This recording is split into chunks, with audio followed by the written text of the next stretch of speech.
নমস্কার, প্রতিদিনের মতন আজকে আরেকটি ব্লগ শেয়ার করবো। সকালবেলা ঘুম থেকে উঠে স্নান করে নিলাম। দেখেন আমার ফুল গাছের দেখতে কত সুন্দর লাগে। এই গাছটাতে ফুল ফুটলে আমার কিন্তু অনেক ভালো লাগে। আর এই সবুজ শ্যামল কিন্তু দেখতে অনেক, সকালবেলা যদি এই দৃশ্যটা দেখি অনেক অনেক ভালো লাগে। আর সকালবেলা ঘুম থেকে উঠে প্রত্যেকদিনে কে কি জানেন না, আমি কিন্তু গাছে কয়টা ফুল ফুটছে আমি একটা একটা করে অনেকক্ষণ লাগিয়ে গনিয়ে যে আজকে আমার গাছে কয়টা ফুল ফুটেছে। এটা একটা আমার একটা অভ্যাস হয়ে গেল।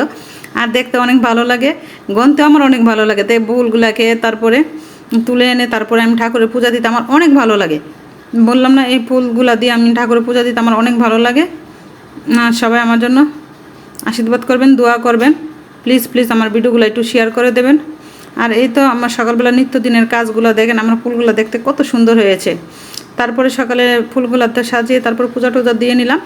আর তারপরে সকালে নাস্তা আজকে রুটি আর পরোটা বানিয়েছিলাম। সাদা রুটিও বানিয়েছি, পরোটাও বানিয়েছি, আর ডিম ভাজি ছিল। সকালে যেহেতু আপনার ভাই আজকে আর অফিসে যায় না, অফিস বন্ধ ছিল। আর বাজারে গিয়ে মাছ টাছ পেলো না, একটা পাঙ্গাস মাছ নিয়ে আসলো। কিন্তু পাঙ্গাস মাছ এনেছে তো আপনার ভাই তো আর খায় না। আপনাদের ভাই আবার পাঙ্গাস মাছ পছন্দ করে না, খাও না, ওই মেয়ে বলছিল দিকে এর জন্য নিয়ে আসছিল। তো আমি অনেকগুলো মাছও রান্না করে পেলাম। আমি মনে হচ্ছে গেলাম আপনার ভাই খাবে, আপনার বিয়ে তো আর খেলো না। অনেক কষ্ট হলো দুপুরে খাওয়াটা খেতে। তো বিকালে হয়তো একটা কিছু রান্না করে দেবো, ডাল আর পটল ভাজি দিয়ে খেয়ে নিয়েছে। আর আমরা মাছ খেলাম।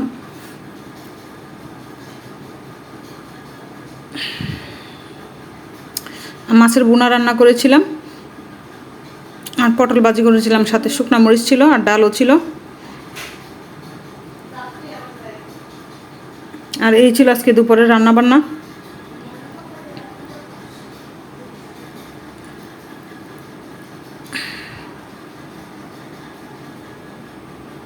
দেখেন মাছের বোনাটা কত লোভনীয় হয়েছিল। আর পাঙ্গাস মাছের বোনা এরকম মাখা মাখা করে রান্না করলে খেতে ভালো হয়। আর ওইদিকে পটল ভাজি করে নিলাম আর সাথে ডাল ছিল। প্লিজ প্লিজ আমার ভিডিওগুলো একটু শেয়ার করে দিন। আর ফেসবুক ফলোয়ার দিয়ে রাখবেন, ইউটিউবে সাবস্ক্রাইবার করে দেবেন। আর সন্ধ্যার সময় আজকে বাসায় সিঙ্গারা বানিয়েছিলাম, বাসায় মেহমান আসছিল। তো ওই জন্য তারা তো লুডুস টুডুস একটা বেশি একটা খেতে চায় না, মিষ্টি জিনিসও খেতে চায় না, ওই জন্য জাল করে সিঙ্গারা বানিয়ে নিলাম। আর খেতে অনেক ভালো হয়েছিল।